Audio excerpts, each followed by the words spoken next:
now we're going to talk about the determinants of labor supply. So this is about what us as the household, what we're doing in terms of selling our time and working and things like that. So we're looking at the factors that's going to change how much we are willing to work, or the factors that are making us try and stay home, right?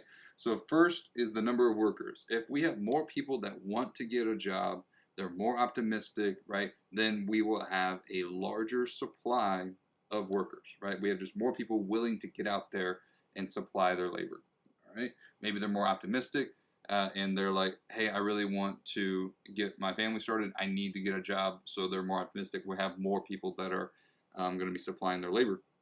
If they're pessimistic and they're like kind of afraid about what's going on, like with COVID, right? And they didn't want to go outside, we had a decrease in the supply of labor, right? Going back to what we talked about before with supply, if supply were higher, right, we saw prices go down, right? But in this case, it would be wages going down.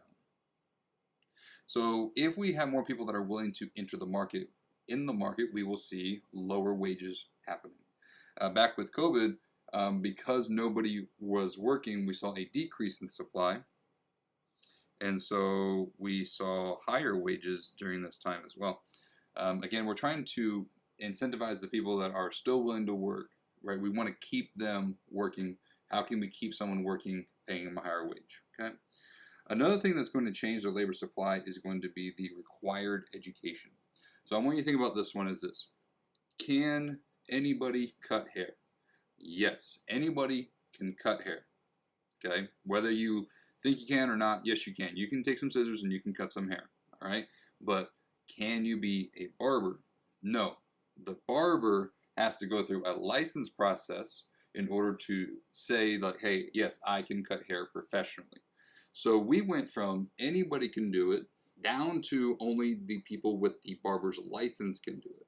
All right. So by increasing that required education, you went from anybody down to a select few. So by increasing that required education, in general, you will be decreasing your supply. Think about it as like a pool of people, and by increasing the required education, you have decreased the size of that pool of people. Another example would be a real estate license. Okay, by having these classes, you are saying only people that have the real estate license can be a real estate agent. So we have decreased the supply of real estate agents that way. Okay, teachers are the same way. We can't just have anybody come into a classroom. We need at least to have a master's degree. So not just a bachelor's, you need a master's. So we're segmenting that population down to a select few. By increasing that required education, smaller supply. If we got to a point where we really needed teachers, then we would decrease the required education, and then this would increase that supply, that pool of people that we can select from. All right? That's also why, in terms of education, right, the higher education usually leads to higher wages, is because higher required education, lower supply could be higher wages, right? As we mentioned earlier, lower supply, higher wages. Government policies can also play a factor, such as sending kids to school, right? They're giving subsidies for students to get out there, get educated, right? So that increases the size of your labor pool. Other incentives could happen as well from the government side. And then wages and other jobs or locations does change the supply of labor in your market or in your job sector, okay?